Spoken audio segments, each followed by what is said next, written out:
Hello Tanzania, hello mkulima unayetufuatilia. Mwenzako ana msimu mmoja katika kilimo ila amefanikiwa. Wewe una zaidi ya miaka 10 na kitu katika kilimo na bado haujafanikiwa. Unasikia tu kwamba ekari moja ya shamba la nyanya linatoa zaidi ya boksi 1000, lakini kwako mavuno unayopata huwezi kupinga namna hiyo.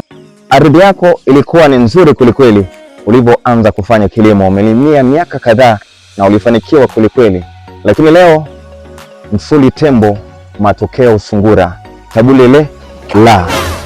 Yes, pengine umehamasika kufanya kilimo cha umwagiliaji, lakini kadri unavyoingia mtandaoni unakutana na wale wanakupiga kulikweli. Kabla haujaingia katika mwaka 2026 kuna mambo ambayo kwanza lazima ukubali kwamba ulifanya makosa, lakini pia lazima ukubali kufanya mabadiliko. Unajua ni mambo gani?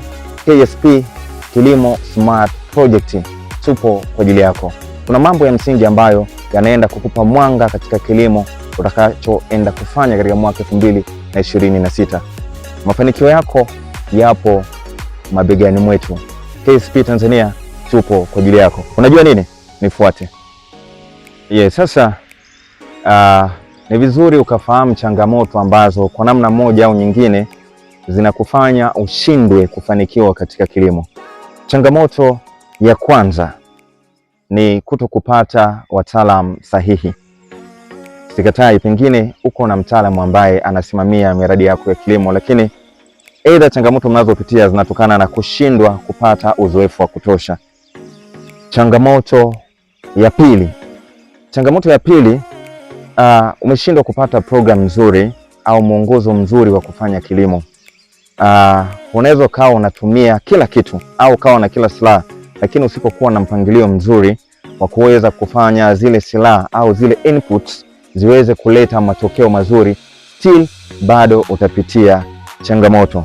Lakini changamoto nyingine ambayo inakumba wakulima wengi sana ni uzoefu walionao. Wana uzoefu wa muda mrefu sana, lakini ni uzoefu ambao hauleti tija.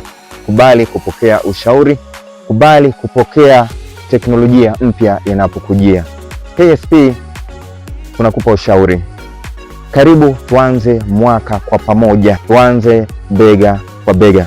Kazi yetu ni kukupa muongozo, kukuongoza katika kilimo unachofanya ili uweze kufikia malengo. Ndiyo faa yetu KSP. Kuanzia hatua ya awali tunakuongoza mpaka hatua ya mavuno.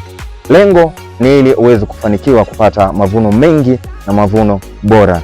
Lakini pili ni kuhakikisha ya kuwa project yako inaendana na kiwango cha pesa ulichonacho.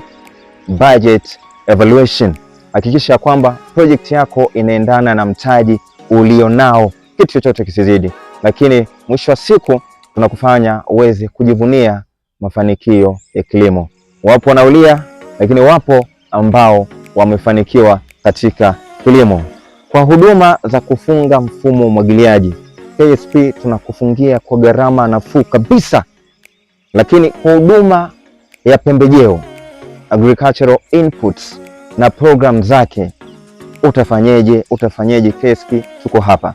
Lakini pia kwa huduma ya kusimamia miradi ya kilimo, miradi mikubwa lakini miradi midogo ya kilimo, KSP tuko hapa. Karibu tusherekee mwaka mpya. Karibu tusherekee mwaka mpya kwa kupata mavuno mengi. KSP tupo kwa ajili yako. Nikutakie heri ya mwaka mpya wewe mkulima unayetufuatilia. This is how we do. Stay